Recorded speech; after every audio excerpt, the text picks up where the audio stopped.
For those of you who don't know me, my name is Gary Mond. I'm the chairman of the National Jewish Assembly, and I'm delighted to welcome you all to tonight's meeting. I think this is the first time, certainly as long as I can recall, that a representative of the Sun newspaper is addressing a major Jewish group.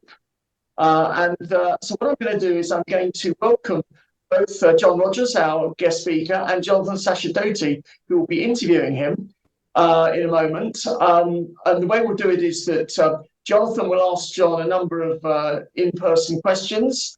And after that, after maybe half an hour, 40 minutes, it will give everyone else the chance to ask questions themselves.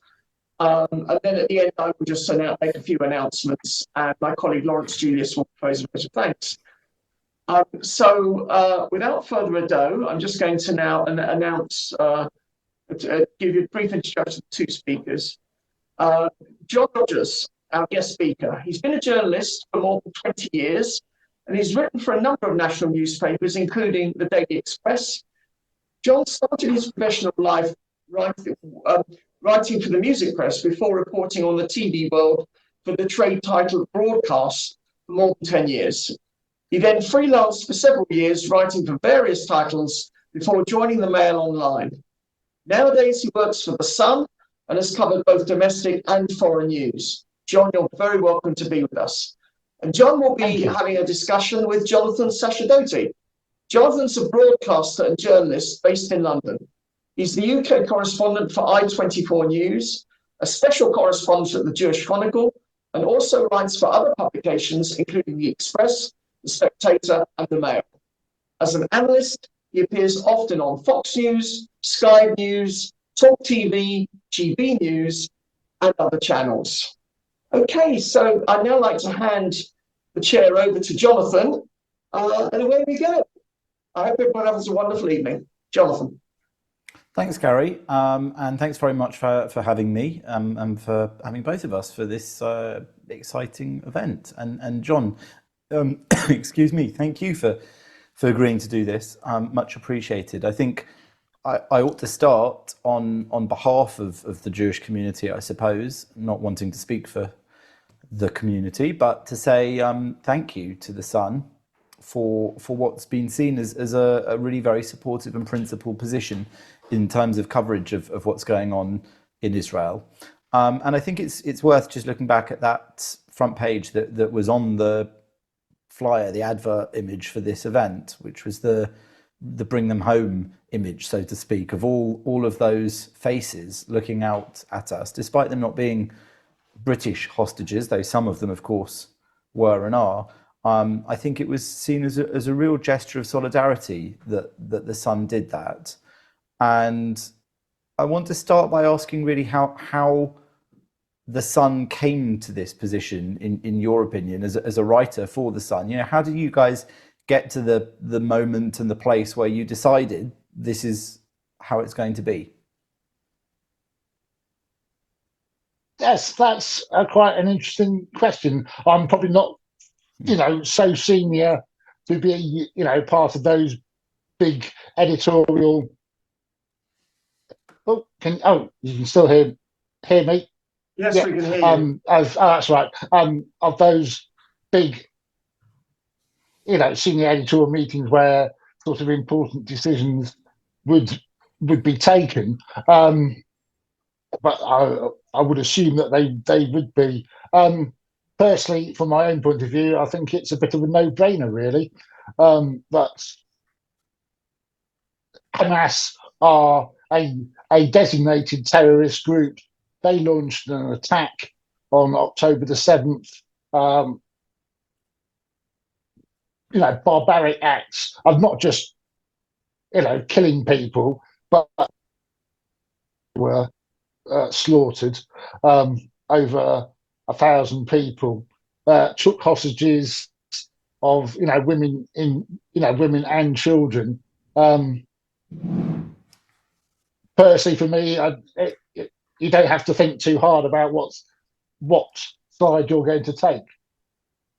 Yeah, I mean, you say that, by the way, but plenty of other media haven't been as reasoned and reasonable in the way they've dealt with this, I think. And I mean, I think we will try, as we discussed before, to avoid pointing too many fingers. But the one on everyone's lips, I think, at the moment is the BBC, because like the Sun, in a way, it's a sort of British brand. These are both massive news brands in the UK, and they couldn't be more different in how they've treated this issue, wouldn't you say? Yes, I think BBC made a bad mistake in not calling Hamas a terrorist group. The British government has deemed it to be a terrorist organisation. The BBC in the past has called other extremist Islamic groups terrorist groups like Al Qaeda, etc. But now Hamas is suddenly not a terrorist organisation. In fact, as well, I mean, I remember the BBC constantly referring to other things, domestic terrorist incidents, very readily as terrorism. So things like the Manchester Arena bombing and yes, as London well. Bridge and all of that, they will readily refer to them without any qualification as terrorists. But the beheading, rape, murder, kidnapping of innocent civilians in Israel somehow has resulted in this ongoing battle, and then this kind of very convoluted formula they've come up with now, where they say Hamas, which is designated by many governments around the world, including the British government, as a terrorist organisation. I mean, how on earth they got to that? So again, I suppose the Sun's frankness in this isn't obvious. It's sort of refreshing, even though maybe it should be. Why do you think, in a way, because I was thinking about this, the Sun's been pretty solid, and I guess you probably won't be able to say, but I think the Murdoch press generally has been pretty solid, whether it's in the UK or across the world. So I know the New York Post's been very good. I know the Times has been pretty decent. Talk TV has been pretty good. They keep featuring Douglas Murray, who I think those Brits, Jewish Brits who weren't that aware of his positions on Israel before, certainly are now. Do you think there's anything to do with that? Is there a sort of cultural top-down leadership when it comes to Rupert Murdoch and his very important, very influential media outlets? Oh yes, I certainly think Rupert Murdoch has an active hand in directing how he wants his outlets to. Sorry, I was based that way. What path they want to take. That he will be actively involved in that.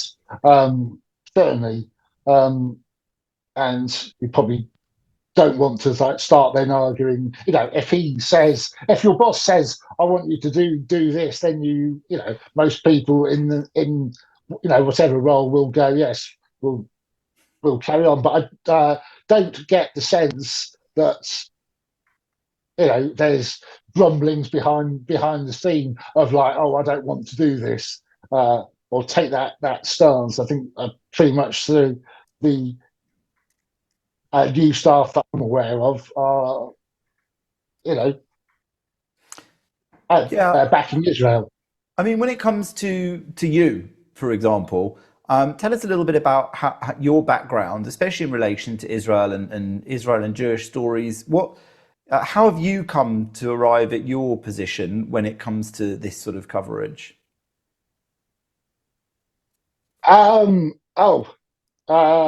Historically, going way back, probably my father, who I would describe as being an active church participant in the Christian church, but he's always had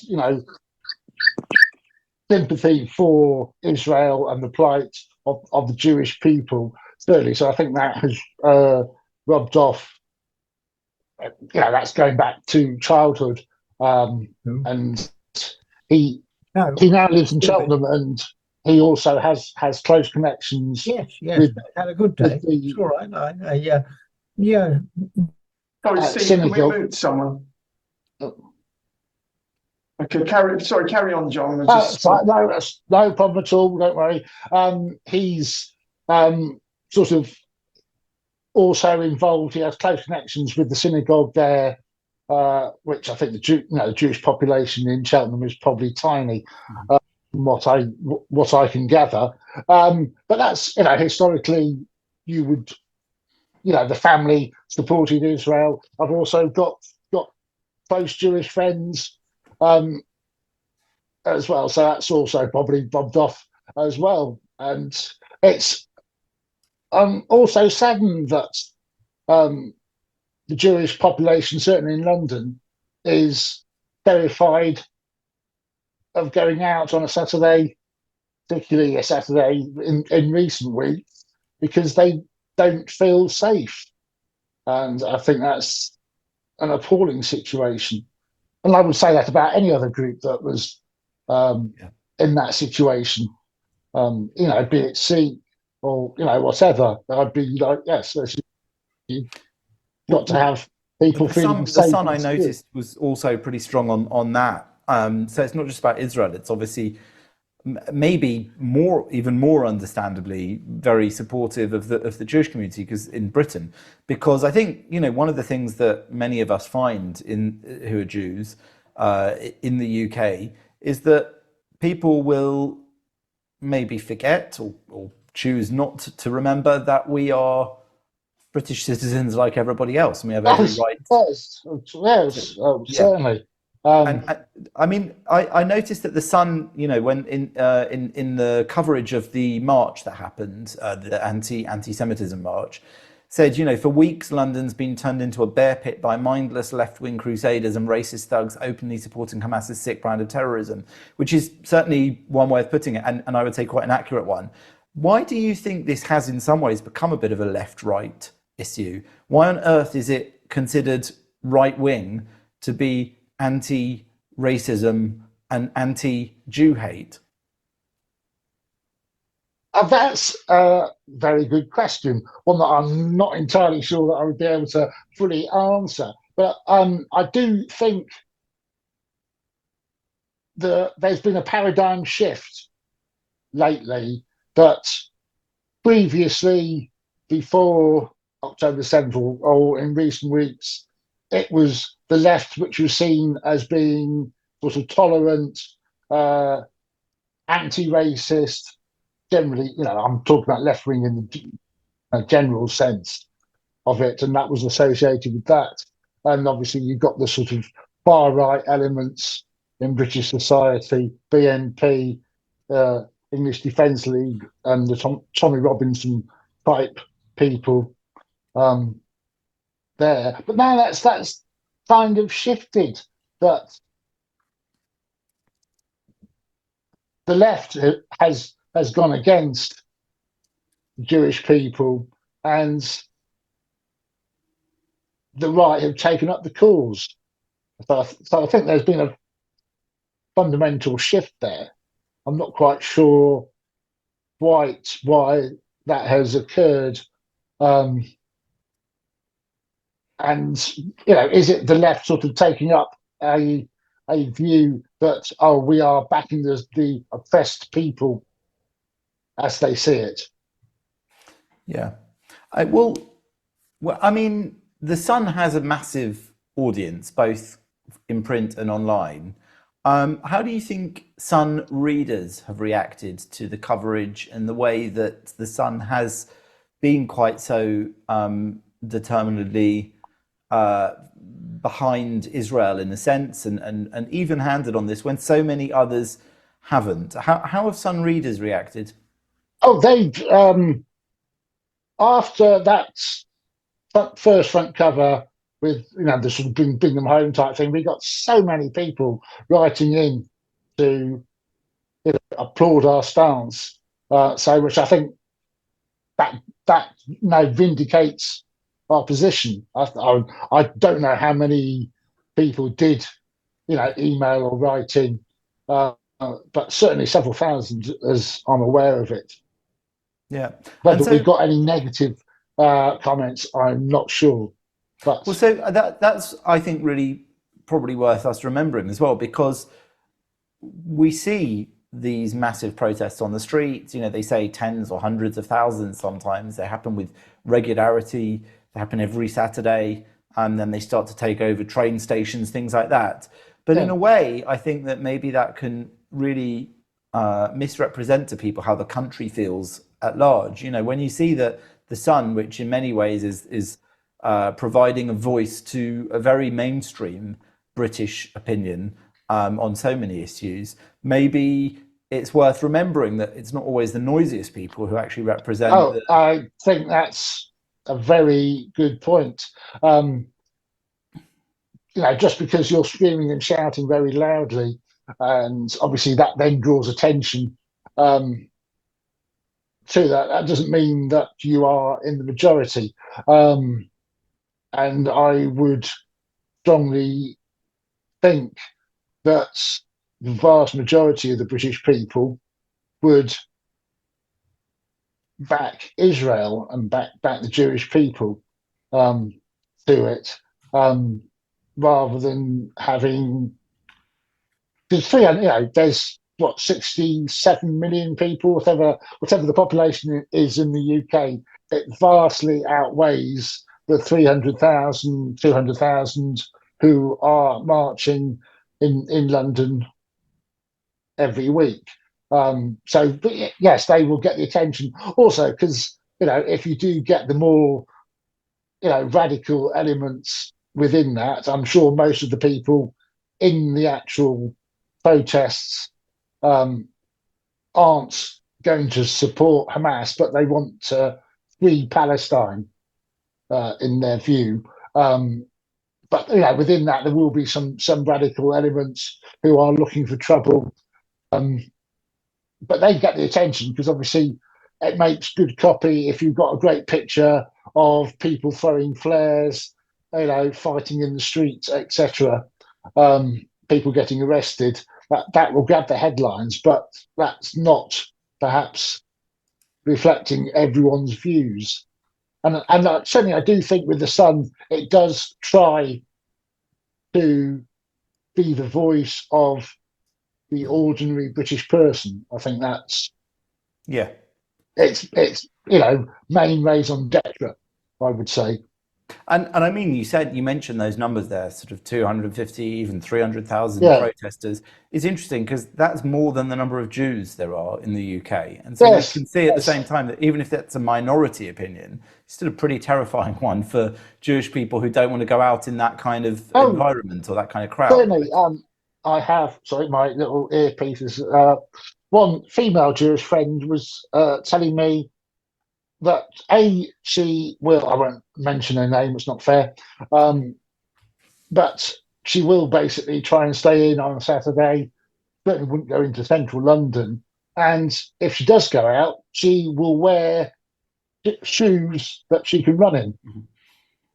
Wow. As opposed to you know, court shoes or high heels or anything like that. Well, I mean, I remember seeing that video that came out from the tube carriage, you know, where the tube driver was helping to sort of lead this chant, and I think that I mean, I don't think it's an overstatement to say that is terrifying for people to imagine being in that tube train if you weren't comfortable with that. I mean, to be honest, I don't think many people would be comfortable with any kind of political chanting by a mob in a tube train, even on any other issue, but certainly to be Jewish in that train must have been, I think, very concerning. Yes, I don't know.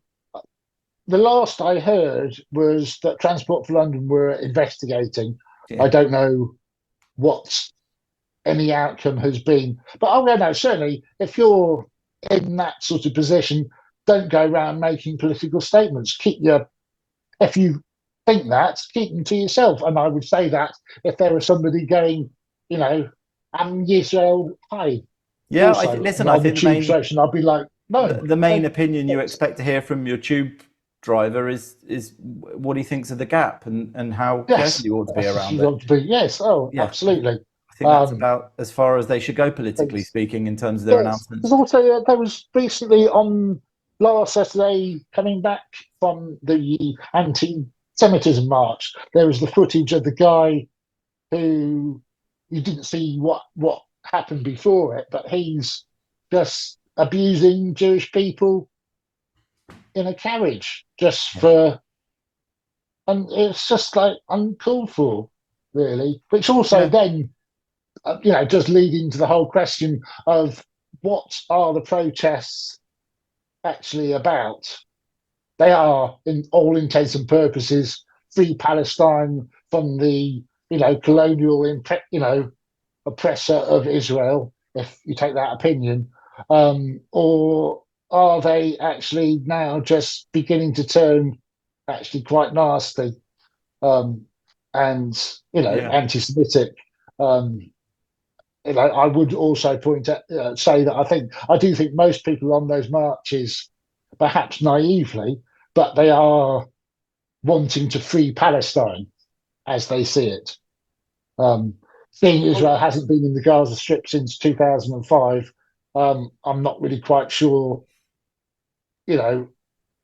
how oppressed they are. But there we go. I think there's, looking back at the Iraq War and other marches, the Stop the War March, I think there's a kind of middle class British tendency to be against wars, especially ones that I think maybe British people aren't as motivated by this war as Israeli people for fairly obvious reasons. And I think actually most of the wars that Britain has even got involved with have been far away from home. So in that respect, I think it's a sort of luxury that British people can have to be against war in this generalized term. I mean, I would imagine most Israelis are against war, but they haven't really got much of a choice at certain times. And this is certainly one of those times when I think the vast majority of the Israeli public is actually supportive of the war, despite having not been supportive in large numbers of the current Prime Minister and government. So it just shows, despite all of that, the last 10 months of upheaval there's massive unity instantly because of the horrific occurrences that triggered the whole thing off. And so I think that's also worth noting about the protests that go on. I must say, actually, if I were in that tube carriage, just for reference, I would pull the emergency stop, because it's clear that videos don't help. If they've been investigating it for that long, they're never going to find those people. But you know what? That alarm is there for emergencies, and I would say that counts as an emergency, wouldn't you? Yeah, it is. Yes, it's interesting to. Yes, I would certainly agree that that sort of thing where you get some nasty person spewing hatred, assuming. I'm making assumptions there. I can't really imagine that someone would start kicking off equally against him. But yes, watching some of the videos on social media of, obviously it's all done as well with a certain aim, but the unity that Israel has shown with people coming together, people providing food for the IDF, and the seeming solidarity that they are all backing Netanyahu, for better or worse. That's another matter about Bibi. But yes, they do seem united, which I think is great to see. I wish there would be more of that in Britain for it as well. I'm not speaking about war, but just the sense of direction the country is going in, I should say. I think that another interesting strand of how the war is being portrayed in the media here is people's reaction to the bias shown elsewhere, and particularly in the BBC. So I know, for example, bashing the BBC is seen as something of a right-wing cause. We did touch on it earlier. How much does the Sun engage in that activity, and how much has it done in terms of coverage of the BBC's, let's be blunt, of the BBC's bias on this war? Because I think we can be blunt this time. It's not an opinion when they've actually had to apologise so many times. They recently had that programme with Jeremy Bowen just a couple of days ago where he actually said he doesn't regret any of his reporting, but he admitted that some of it was actually completely wrong, like when he said that Israel had, in his words, flattened the Al Ahli hospital. Similarly, they said that on the BBC, I don't know if you all recall watching that the Israeli forces had gone in and targeted medical personnel and Arabic speakers in the Al Shifa hospital, when actually the opposite was true. They brought Arabic speakers and medical personnel there to avoid humanitarian crisis. So how much has the Sun engaged in calling out the BBC on those sorts of things? Oh, certainly. I don't think there's any love lost between the Sun and the BBC, particularly. I do think not entirely all negative about the BBC, but yes, there's lots of things I think are once great national broadcaster has got severely wrong. And certainly, I think in this example,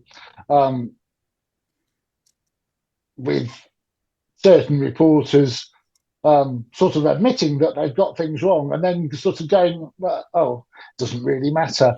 Well, actually, accurate reporting does matter. Yeah, I mean, I know that if I make a mistake, everyone makes mistakes. If I make a mistake in my work, and I think I would say I made a mistake, I'm sorry, or yes, I do regret that I didn't have more information. But I found that astounding, that interview where I saw Jeremy Bowen say, I don't regret any of my coverage of this war. And then in the same interview to say, yo, I got that wrong. When he said that literally, I mean, it's not just a small detail. He said that Israel had flattened the hospital, or that in fact the explosion had flattened it. It hadn't. It made a crater in the car park. I think there's.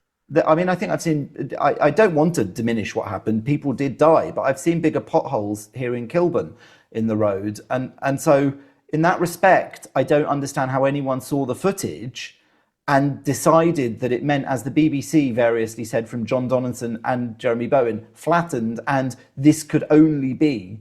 It seems like it could only be something that the scale of which could be caused by Israeli action. Neither of those things were true from any of the images I saw from the moment it happened. He just,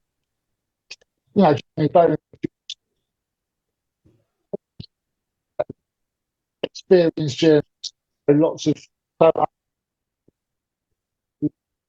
Sorry, your sound's going, John. I don't know if you can.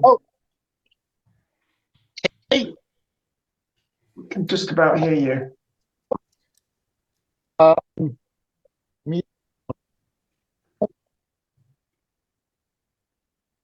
I can't hear anymore. Is there? Sorry, Steve, I don't know if you can help us at all. John, can you hear us? Yeah, I can hear you perfectly. Okay, we're just struggling to hear you. You're very broken in what you're saying.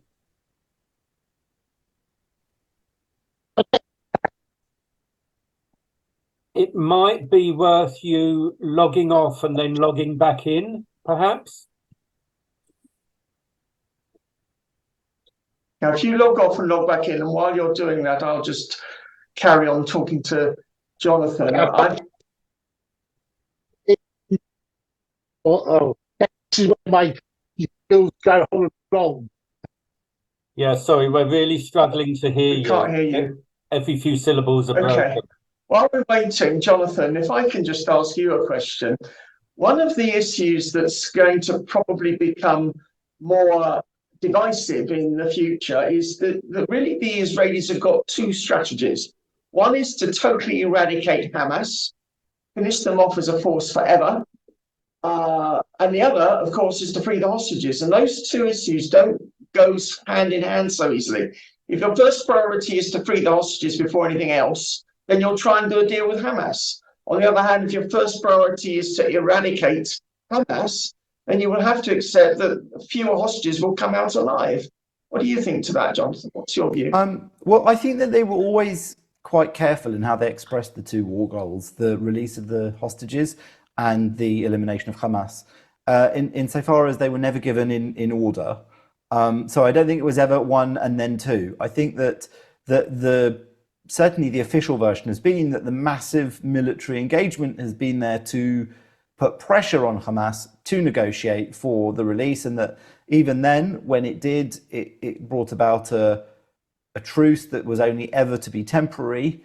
And we will see if that is correct. I suspect it will be, because even just aside from the war goals and the necessity of eliminating Hamas, I think that Benjamin Netanyahu is almost, well, his very survival politically rests on continuing this war, and even then it's not certain. So I would say that in that respect, the two aren't in contradiction. I don't think any government, Israeli or otherwise, could possibly have just ploughed on with the war if they'd have got no hostages back, and maybe they couldn't rescue them through military force. You know, they could be locked away in all sorts of places. They could be killed. I mean, as soon as Hamas is not above executing hostages as they're doing badly in order to try to put pressure on Israel for a truce. So I think that's the weird game of chess that they've been playing. So I think so far this isn't surprising. I think that it will be a problem if the West, particularly America, won't let Israel resume. That will be a problem for the war goal of defeating Hamas. And Joe Biden has sort of hinted at that in that tweet he sent and then kind of tried to qualify over the last 24 hours, saying, that they shouldn't go back to bloodshed and war, and then saying actually Israel has a right to keep going and to eliminate Hamas. I certainly think most of Israel has two goals. Most polling shows it. One is make it safe again. That should never be able to happen again. And the other one is bring back every single Israeli. You're quite right that those two things probably don't work well together. I mean, we've had that psychological torture from the Palestinians over the last day or two, saying that the Bibas kids are dead. Or before that, they said they were lost. Neither of these things could be confirmed. And previously, they said that one of the hostages, the old lady who was shown in a Palestinian Islamic Jihad video, was dead, and then they released her in one of the exchanges. So I don't think we can believe anything they say until we see it with our own eyes. Hopefully it's not true about those kids, but certainly there will be hostages who haven't made it, sadly, I think. Jonathan, right. Well, John is back with us, so... Yes, can you hear me now? Yes, everything loud and clear. Welcome back. Yes, I do think it's quite an interesting point about the hostages and what Hamas has been doing. Certainly, there is an element, I think, that they are playing games, tactical games, to try and get the upper hand over the negotiating aspect of it. But I partly also think, are they as united as they would like to appear to be? That if there are all these different factions and they lose hostages or they trade hostages supposedly with other groups, does that also indicate that they are quite divided and possibly quite weak? Well, I think that I certainly think you hit on an interesting point, because Hamas has always had factions within it, and beyond that, there are then factions between Palestinian Islamic Jihad and Hamas and other terror organizations, and then some of the looting, raiding, assaults, possibly even the sexual assaults and kidnapping were done by, we're told, ordinary Palestinians who also just flooded through the fence when it was open. Now that itself poses some problems, because some of the hostages aren't indeed held by organized terror groups potentially. I mean, I don't know if you've seen as well, just tonight in Israel's Channel 12 news, one of the released children who'd been kidnapped and was held for almost 50 days said he was held in the attic of a house by an UNRWA teacher. So a teacher from the UN schools held this child captive. That teacher's a father of 10 children, and locked the hostage in the attic and didn't provide any food or medicine. Other hostages have said they were held captive by a Gazan doctor who continued to provide care to children in the hospital, but not to that Israeli child. So, I mean, when you hear that it's not just Hamas, it's not just Palestinian Islamic Jihad, it's a UN teacher, it's a Gazan doctor. You hear that they've built these terror hubs under the hospitals, literally under all these hospitals. it does really make you wonder how the IDF can be entirely successful, and certainly how it can be successful in its goals without this really very unfortunate addition of civilian casualties. And I think that's one of the ways that the media here needs to remember to emphasize that the plight of Palestinians in Gaza is entirely dependent on Hamas, who are leading them, who are putting them in that harm's way. I mean, I just don't think any country can stand by and not act in these circumstances. Certainly the hiding behind of civilians by Hamas is pretty despicable, isn't it? Really, it's, especially if you're targeting women and children, especially. I'm not saying it's ever acceptable, but particularly if you do that, and I'm sure it would be interesting to know, because you get the polling and they say, oh yes, 70% or whatever it is, of Palestinians back Hamas, but are they just saying that because they do truly believe, or are they saying that because they fear that reprisals will be made? Well, it's worth noting on that, by the way, that that's not just 70% or thereabouts of Palestinians in Gaza who may feel some form of compulsion. Yes. It's also on the West Bank. So I think there, it's presumably a freer choice of answer. But polling everywhere in the world is notoriously difficult. I suspect it's even harder there. But I do think it's interesting that we have this constant image put out of all the peace-loving Palestinians, all the peace-loving Gazans. Of course, there are countless numbers of innocent people, especially children, who are in Gaza suffering at the moment. I wouldn't for 1 minute try and say that any of those people deserve the hardships that they're suffering. But I do also think we can't just let everybody off the hook simply because Hamas is punishing and persecuting them as well. There are plenty of people in Gaza who aren't necessarily terrorists or members of Hamas, but who are closely affiliated, supportive, behind those actions. I think the interesting statistic for me in that polling was the level of pride among Palestinians specifically relating to the 7th of October massacres. It was massively high, kind of on a par with Israel's population's support for the war that was there to respond to it. So I think, once you're that supportive as a population of those sorts of acts, I think you're definitely in trouble. And that's why, as well, all this discussion of what comes next after the war is also vital, because before we carry on, sorry. Yeah, well, just to tie that one up, and then I'm guessing I'm looking at the clock. You want to bring everyone else in? No, I just wanted to say that if you want to ask a question, could you please raise your virtual hand? You'll see at the bottom of your screen near the right there is a button which says "Raise Hand." If you click on that, it should allow. Yep, I see. See, I've got my hand raised, as you can see.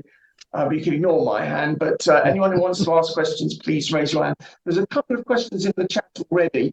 One for Jonathan, if you can see the chat. One from Dalia Gabai, and one from Georgie Tan, and one from Rosalind Shocker. So, yes, I can see them. Here we are. So let's start with. Let me have a quick. Ignore me.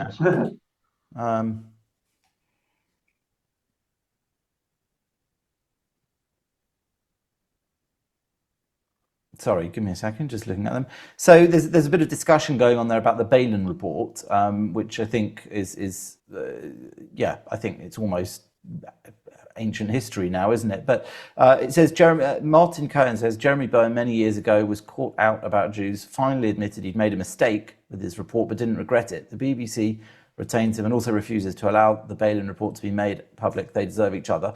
And then Rosalind Shoggle, we have saying the terrorist groups have been fighting each other in Gaza today, which I mean, I think there are those factions, though their propaganda videos in yesterday's exchanges of the prisoner releases, which were terrifying with the baying crowds, did show deliberately Hamas and Palestinian Islamic Jihad operatives embracing quite a lot. I think they were trying to show some form of unity there. But anyway, if anyone does have questions Maybe we should start to go to them on camera, if that's all right. So the first one I see is Rosalind Pine, then Joel Bennett, Rosalind. then Rosalind Shogger. So Rosalind, hello. Yes, hello, Rosalind. Rosalind Pine first. Give your face so you can actually see. Keeps going. Okay, I'm very concerned. I have way back at the beginning of October, I cancelled my BBC subscription. And if they don't like it and they fine me, and if I refuse to pay a fine, I look forward to going to court, because it is time that all these decades worth of major research. I have friends who ended up going to Israel because they got so fed up of trying to get the BBC to listen to them. And then there's this Trevor Asserson's report, and there's the Balin report.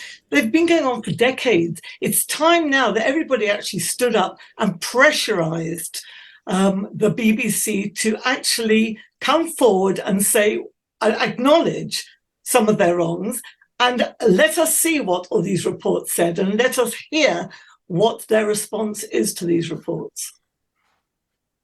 So I'm wondering how we can do that. How can we do that? John and Jonathan? I would just say, if you don't like the BBC, cancel your license fee. You're perfectly entitled to. You're not obliged to pay it. No, but what I'm concerned about is the people on the street. There are so many people on the streets in these anti-Israel demonstrations, specifically because they are misinformed, they're lied to. The language that the BBC and other media use is specifically there to manipulate people's thinking. So people are ignorant. And so that's why I hold the BBC up as an example of propaganda, really. I think the problem with the BBC, I like how you put it, that you've cancelled your BBC subscription. It isn't a subscription, you can't cancel it. I'm not criticising you, by the way, good for you, but it's actually a criminal act not to pay your licence fee. So I think therein lies the problem, which is that we are forced to pay what is effectively a poll tax. It's the same for everybody who owns a television or who watches live programmes online that were made by the BBC. Now, that's why I say that I feel like BBC bashing has become a left-right thing, because the right seems very interested in bashing the BBC, not just because of Israel, because of everything. I think many people don't understand the point in it in an era when we have so much choice on our televisions and on the internet for streaming and viewing, educational, entertainment or otherwise. And the BBC One is basically indistinguishable from ITV or other commercial channels, and therefore doesn't need a special funding model, in my opinion, in order to do that. If it's going to have that special funding, it needs to be doing special things, and those special things need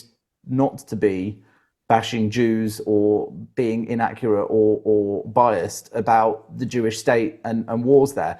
So that, I mean, I'm with you that they are misspending our money, but I would just urge some caution, because it is technically not a subscription. Maybe it should be. John, what do you think? I have to say, I quite like the BBC generally. And I would also an air of caution of be careful what you wish for, in that I would applaud the BBC for some of the stuff it does, such as its natural history programming, which nobody else can really touch. Discovery, Netflix. Yes, you know, certainly they do it, certainly. But yes, I would personally move the BBC onto a subscription model and ditch the license fee, and let the BBC compete in the commercial market, like everybody else has to. You know, the Sun, you know, the Sun is successful. It has, you know, a huge, you know, readership. If people don't buy the Sun, it goes under. Same with the BBC, and you know, market forces. And I don't see why the BBC should be a special case. Yeah, I think it would be interesting if the Sun, like some bits of it. If everyone who bought a newspaper had to pay for the Sun, that would be kind of equivalent, I think, to anybody who buys a TV having to pay for the BBC. Gary, should we move on to Rosalind Pine's question? Rosalind Pine, yeah, Rosalind. Just okay. Can we see you, Rosalind? Just very quickly, Jonathan, are you correct? Because I think that if you do not have a television or use any appliances, you do not have to pay the license fee. I'm pretty sure that's No, that's what I said. So I see. Okay. Really, my question is that the thing that disturbs me more than anything else, you just have to look below the line, say the Times, whatever. It's a universal, seems to be universal truth that a lot of the blame is because Jews have stolen the land. It's not their land, illegal territories. Nothing's further from the truth. Of course, what's called Judea-Samaria, the West Bank, is totally under Jewish Israeli sovereignty, without any doubt. The fact that in the past various governments have offered to give up land for peace does not make it any less under Jewish sovereignty. The thing is, how do we address this? Because it's a wonderful excuse that illegal settlements, even governments say it all the time, politicians. How do you think we can reverse this and educate people to actually what the law is? It's not complicated. And by the way, people think that the United Nations created Israel. Of course it didn't. It can't create countries or destroy them. So I'd like to hear your thoughts on that, please. Do you want to? Jonathan, you go first, and then John. Yeah.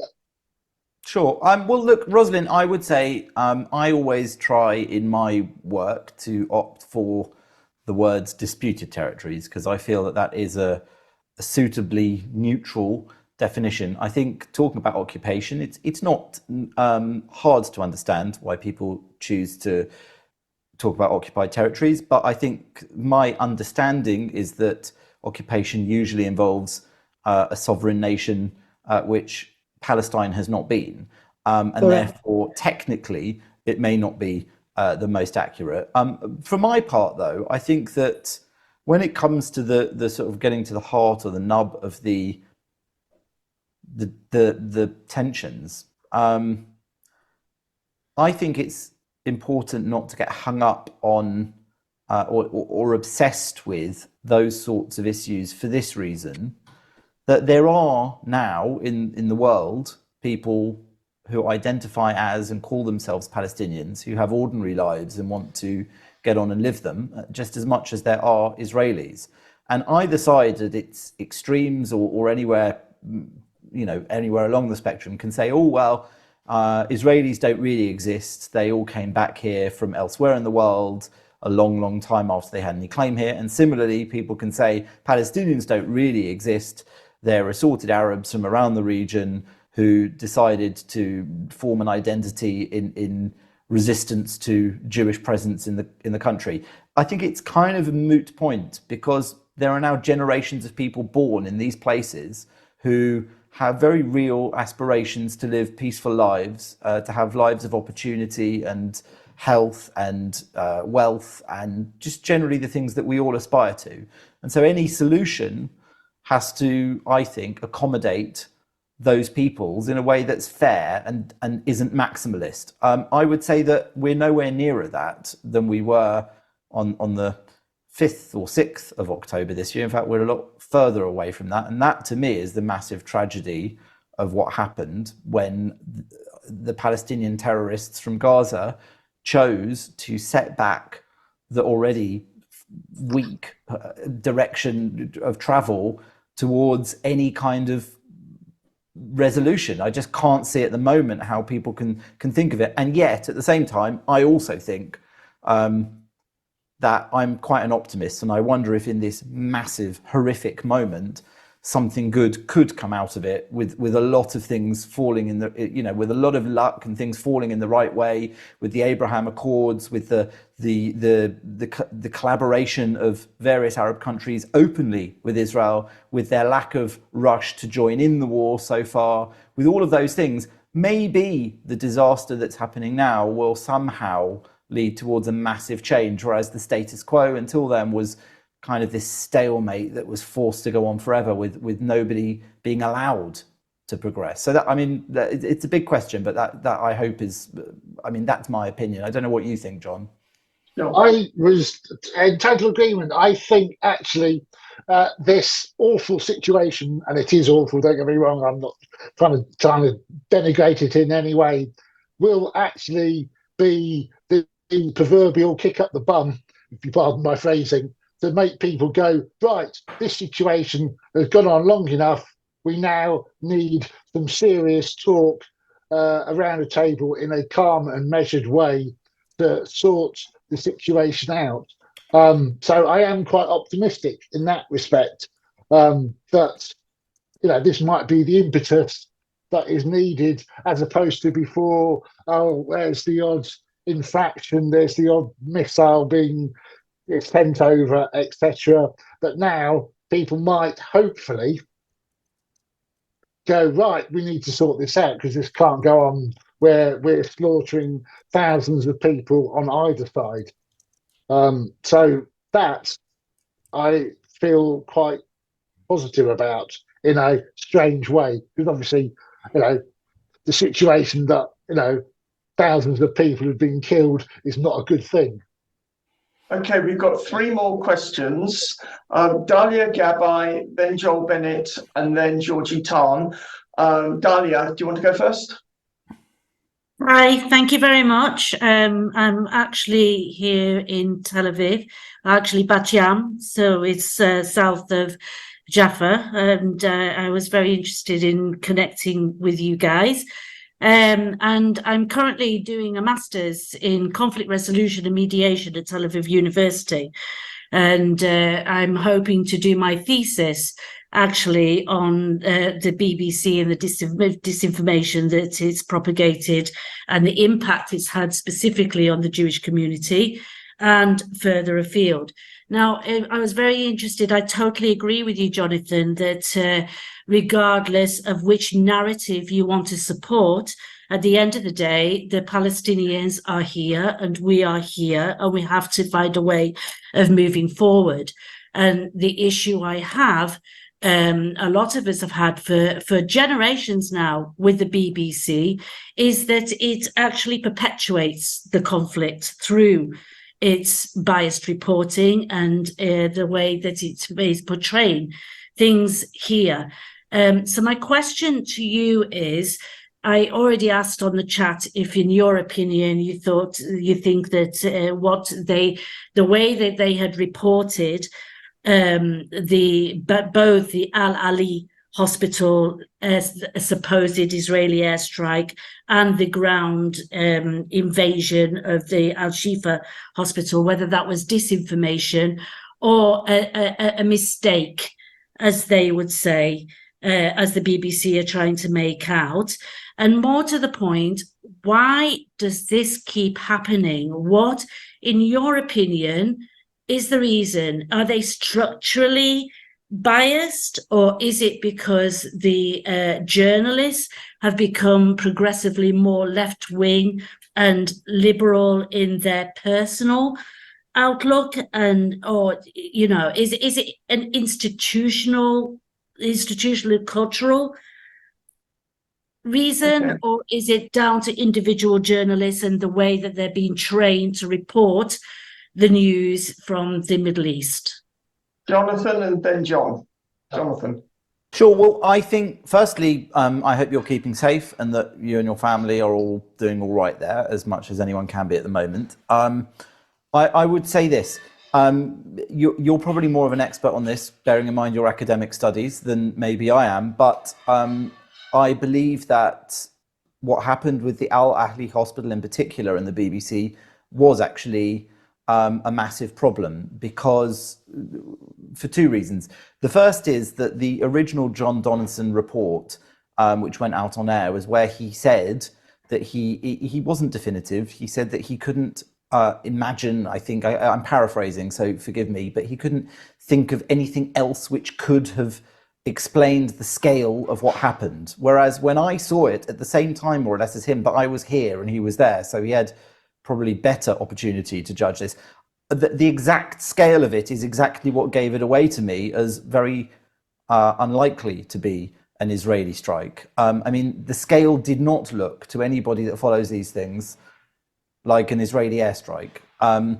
And then, so I would definitely have held back, as I did, from saying very much about what had caused it until there was more clarity. And the same goes for Jeremy Bowen with his flattened comment.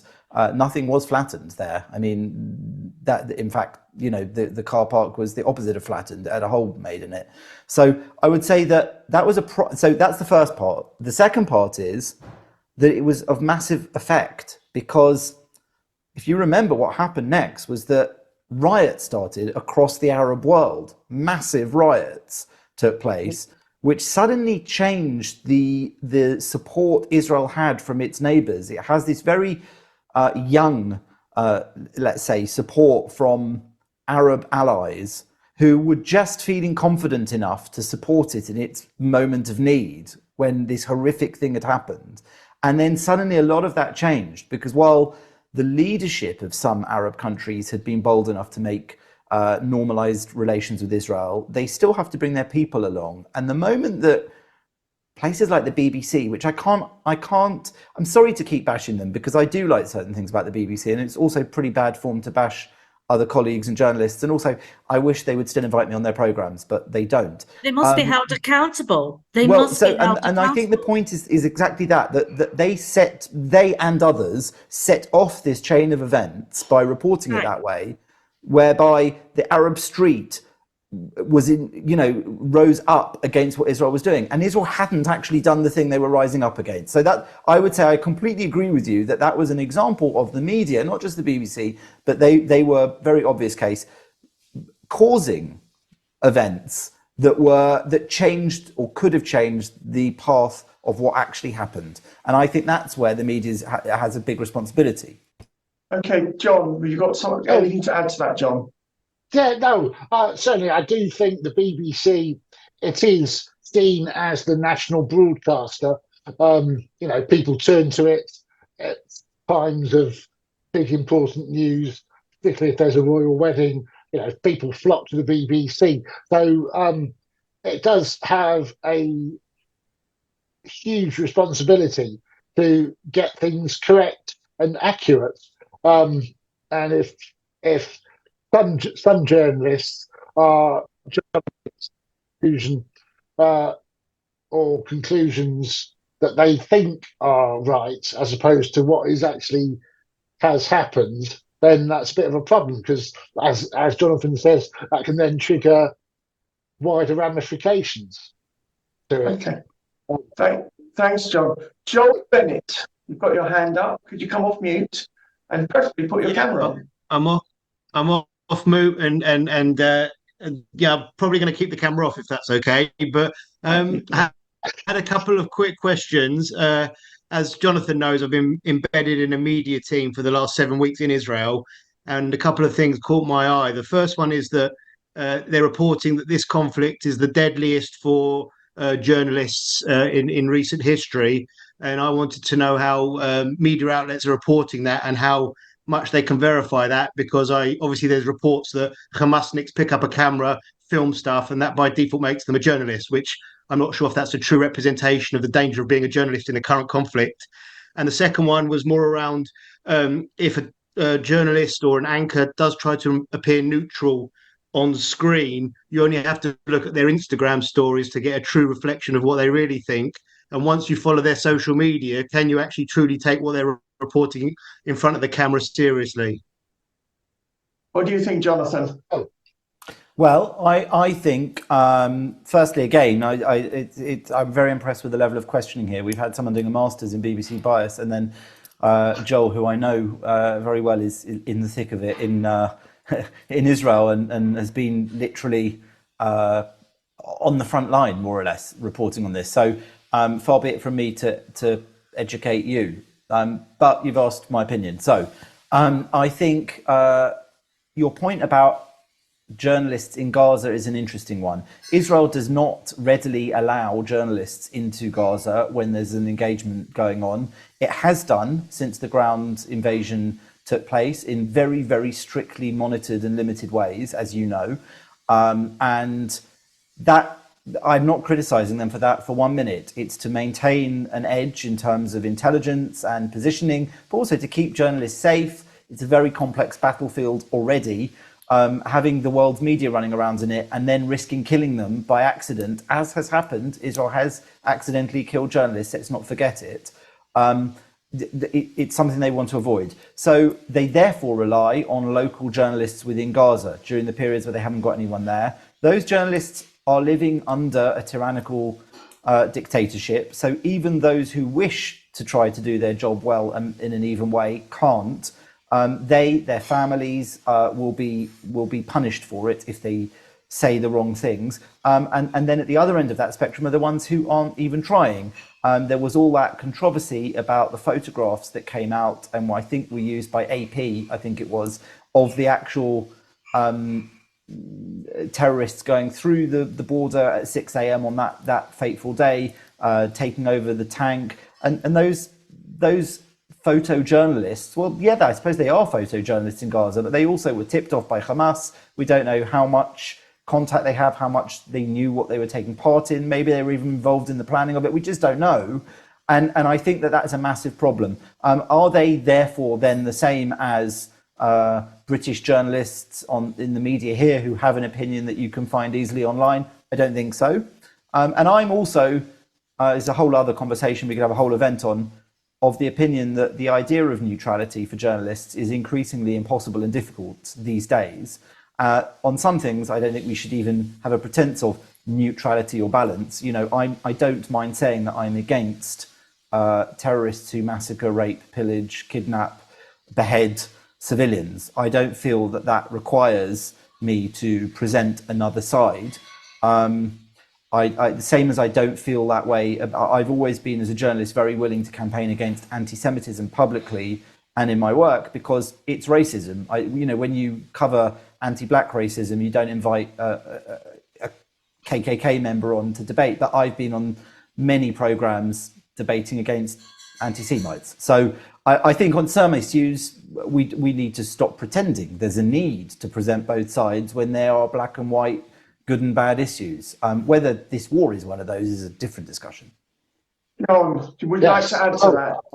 I just wanted to just echo Jonathan's comments, really, that it's that sort of question of, if you're talking about the weather, you don't need one person to say it's not raining. You have somebody else on to say, yes, it's raining. It's the journalist's job to go out and stick the head out of the window and find out what's going on. And so, yes, in some issues, you don't necessarily need to have this sort of overarching BBC will to be neutral by getting some crackpot on TV just to give the opposing view. And certainly with Jonathan's other point, that I do think there are some issues where it's obvious what side you should be on. And I totally agree. You can't really support barbaric actions by a terrorist group where they slaughtered, women and children, civilians, carried out barbaric attacks on. I'm sure people have all read the testimony of people that were carried out, and you just think, well, it's a no-brainer, isn't it? Really, that's in my mind at least. I've got thanks ever so much, Jon. I've got a question from Georgie Tarn. I don't know if Georgie, you're there and you can put your camera on and you'll come off mute. But if not, I can read out your question for you. No, I'm here. So Georgie, off you go then. Okay, so I don't know if this was verified, but on the first night that the hostages were let out, 2 men on the West Bank were hung, Palestinians, for being traitors. And I did not see that reported in any newspaper media, and I was shocked because I thought that was an amazing story. Can you fill me in? Jonathan, do you want to go first and then Jon? Sure, I saw the same. I saw photos, I saw video. It certainly looked to me like it could be accurate. I saw it reported in places that I do trust, such as the Times of Israel and places like that, but they were all quite keen to say that it was reported that. certainly, again, I think this. So the short answer is I don't know if it definitely happened. I'm not even in that part of the world at the moment. But when assessing information like this, it's a bit like the hospital, the Al Ahli hospital. You don't just look at the things and say, "Oh, it looks that way," but you also have to assess whether or not the sources are generally reliable in the past, whether these sorts of things do happen, and so yes, these sorts of things do happen. Yahya Sinwar, the leader of Hamas in the Gaza Strip, is actually himself, for example, infamous for killing other Palestinians who were considered to be collaborators. That's why he became known as the Butcher of Khan Yunis. So I think that it's certainly within Palestinian politics for people to be killed for collaboration or perceived collaboration with Israel. And so I agree with you that at the very least, I would have liked to have seen it investigated, if not reported firmly in British media, because not because it's a game of keeping score, but just because it's an important and pertinent part of the situation there. How on earth can you not report something like that? Unless, of course, they did investigate it and find it wasn't true. But I haven't seen anyone say that either. So I don't know if, John, you've had any difference on that one. Yes, I am also of the opinion that I don't really know. I did see online footage and images of it, and I don't have any particular knowledge of. No, it was a false story. So Sorry, could everyone go on mute except for the can I speakers? just say? Oh, Georgia, No, can I just say? So, for example, the boy that was let out of prison, who the Israelis have pictures of without broken hands, suddenly appears on media with broken hands. Is the Sun going to cover that? We need people who are on the street to understand that propaganda and that is actual proof how the Palestinians are using their own people. Is the Sun going to do an article on this? On that particular boy, I mean, I Well, don't. just a general propaganda, no propaganda. Is this true? No, it's not, because this is the duty of our newspapers to point out the truth, and which is why we are losing the media war, because we are not having the truth in the newspapers. I don't know if you are losing the media war. I think certainly the Sun's backed it, like we were saying before. The Times, there are lots of media outlets that have been supportive. Also, I think with the news, you can't cover absolutely everything that's going on. You have to sort of pick and choose to some extent, because there's only so much you can do.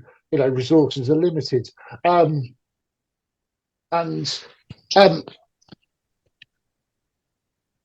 yes, sorry, there's a squeaking noise. I don't know what's causing it. Okay, we've got one final question, John. One last question, and then we'll wind up. Jack White, come off mute, please, Jack. You're on mute. Could you come off mute, please? Jack, we can't hear you. Okay, great, you're off mute. Hello, Jack.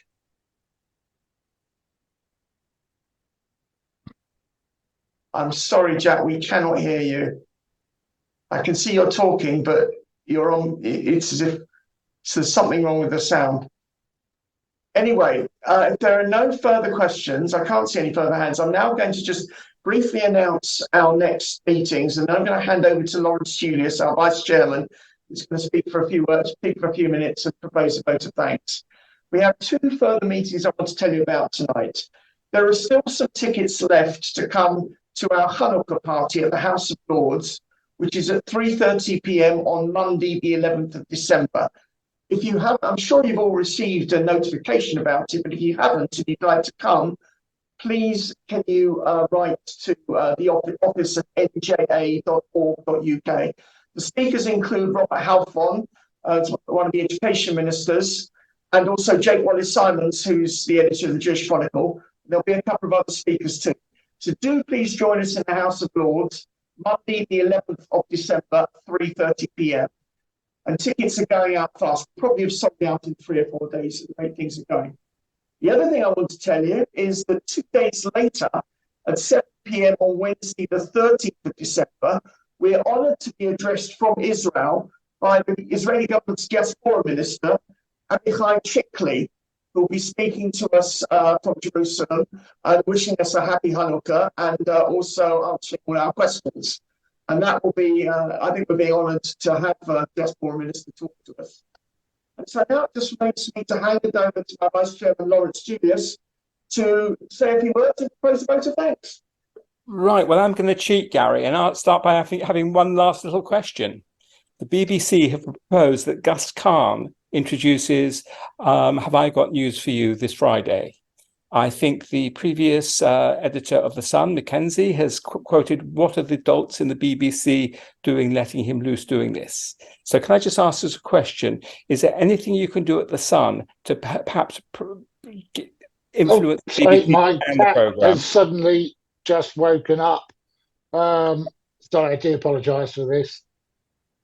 I just have a thought, is there anything we can ask for you? I don't think we've ever been addressed by a cat before. No, I was going to say, actually, my cat is very Jewish. She loves challah. Oh, good for him. Or her. Well, it's a her, but yes, she has been known to eat a bit of, is it challah? Right? My pronunciation is probably terrible. I pop down sometimes to my little, I live in just north of Stamford Hill in South Tottenham, and there's a very nice Jewish deli, Deli 98, which I go into quite a lot. Where I've actually been given honorary Jewish status, which is very nice of them. Sorry, Julius, I've interrupted you. Do carry on. The question was really Gus Kahn being invited to host. Have I got news for you? With his known sort of accusing Israel of ethnic cleansing, apartheid, and worse. Is it something the Sun could help to get that programme canned? I will certainly put it forward. I don't make, the actual key, I write the news. I don't really determine what goes in and what doesn't, but I will certainly put that forward. I think it's quite a telling move, isn't it? That they seem to think that that's quite all right to do. I'm not really quite sure. If that's really the best move. But yes, no, thank you for raising it. I will. Elvin Mackenzie has a very good tweet on that, which I'll share with you later. Please do. All that remains for me, on behalf of the NJA, I would like to thank our two speakers tonight. I think we've had a fascinating evening, thought-provoking, and I'm looking forward to reading even more of The Sun than I've ever read before. We are very lucky as a community to have journalists who follow their convictions and understand what evil is. We appreciate your standing up, and you are really true friends, and thank you very much tonight. Thank you. Thank you for inviting me. Lawrence. Thank you, Jonathan. Thank you, John. Thank you, Lawrence. And I look forward to seeing as many of you as possible at our Hanukkah reception on 11th of December. And certainly, if you can't make it to London, then at least to come online to listen to Minister Chikli on the 13th. It's quite possible we'll have 1 or 2 extra events this year. I don't know yet, but you'll be the first to know. If you're assuming you're a member, you'll be the first to know about any extra events. And also, one final point is that early next year, we haven't got a date yet, Israel Katz, who's currently Israel's energy minister, is doing a job swap with Eli Cohen, and he's going to become Israel's foreign minister. When he is Israel's foreign minister in early January, he will be speaking to us via Zoom from Israel as well. So that's just something to bear in mind for the future. On that note, can I bring this evening to a close? Thank you all for joining us, and have a lovely rest of the evening. Thank you. Thank you. Thank you very much.